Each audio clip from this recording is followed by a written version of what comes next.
kita akan membahas mengenai struktur dan fungsi karbohidrat.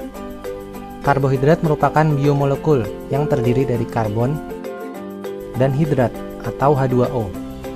Disebut seperti itu sebab molekul karbohidrat terdiri dari atom C yang dikelilingi oleh atom H dan OH yang berbaris panjang.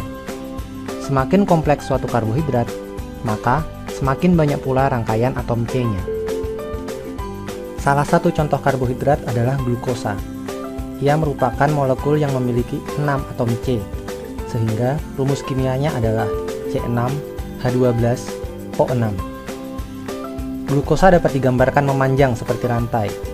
Namun, bila berada dalam air, bentuknya akan berubah menjadi seperti cincin, yang biasanya digambarkan dalam bentuk segi 6. Bentukan ini merupakan satu unit karbohidrat yang dapat berdiri sendiri. Karbohidrat sendiri memiliki nama lain sakarida, yang dalam bahasa Latin berarti gula. Ada bermacam-macam gula yang bisa ditemukan dalam tubuh makhluk hidup.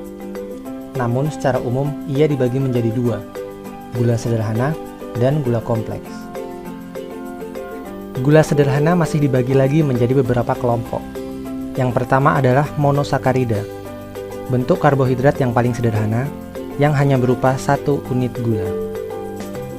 Contoh monosakarida yang banyak ditemukan dalam tubuh yaitu ribosa dan deoksiribosa yang memiliki 5 atom C, serta fruktosa, glukosa, dan galaktosa yang masing-masing memiliki 6 atom C.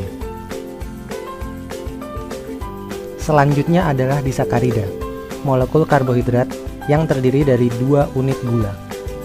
Ia tercipta dari 2 buah monosakarida yang bergabung menjadi satu. Contohnya adalah glukosa dan fruktosa yang bergabung menjadi sukrosa, serta glukosa dan galaktosa yang bergabung menjadi laktosa. Keduanya merupakan disakarida yang banyak ditemukan dalam kehidupan sehari-hari. Sukrosa adalah molekul gula pasir, sementara laktosa adalah gula yang terdapat pada susu.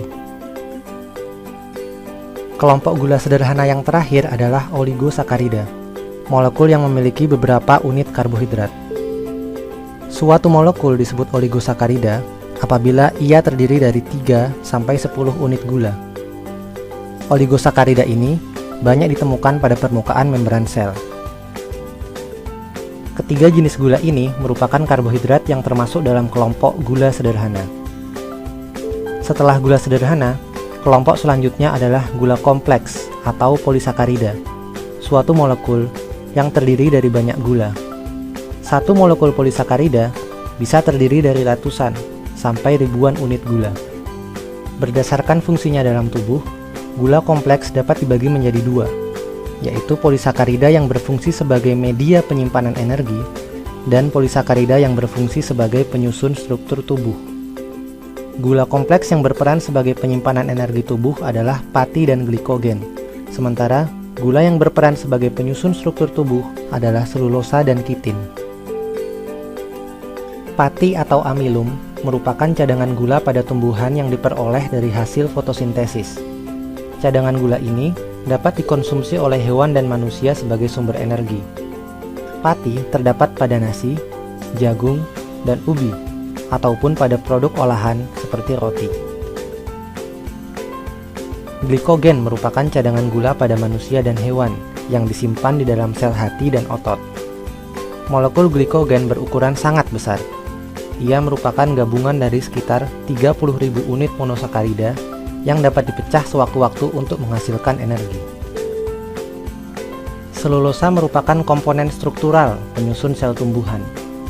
Sekitar 33% dari keseluruhan tumbuhan terdiri dari selulosa. Selulosa berupa polisakarida panjang yang memiliki ikatan kimia yang sangat kuat. Karena ikatan yang kuat ini, selulosa sulit dicerna oleh hewan, kecuali oleh ruminansia dan beberapa serangga pemakan kayu, karena di dalam sistem pencernaan mereka terdapat banyak mikroorganisme yang mampu memecah ikatan selulosa ini. Meskipun demikian, manusia dan hewan dapat mencerna sejumlah kecil selulosa dalam jumlah yang terbatas. Dalam ilmu nutrisi, selulosa ini sering disebut sebagai makanan berserat. Jenis gula kompleks yang terakhir adalah kitin. Ia merupakan polisakarida yang memiliki unsur nitrogen, berfungsi menyusun kerangka luar serangga dan arthropoda, seperti pada kumbang dan kepiting. Keempat jenis karbohidrat inilah yang termasuk dalam kelompok gula kompleks. Kurang lebih seperti itu pembahasan tentang struktur dan jenis karbohidrat. Untuk video mengenai biomolekul lainnya, klik masing-masing tautan berikut ini. Terakhir, jangan lupa klik subscribe untuk mendapatkan update video-video selanjutnya. Thanks!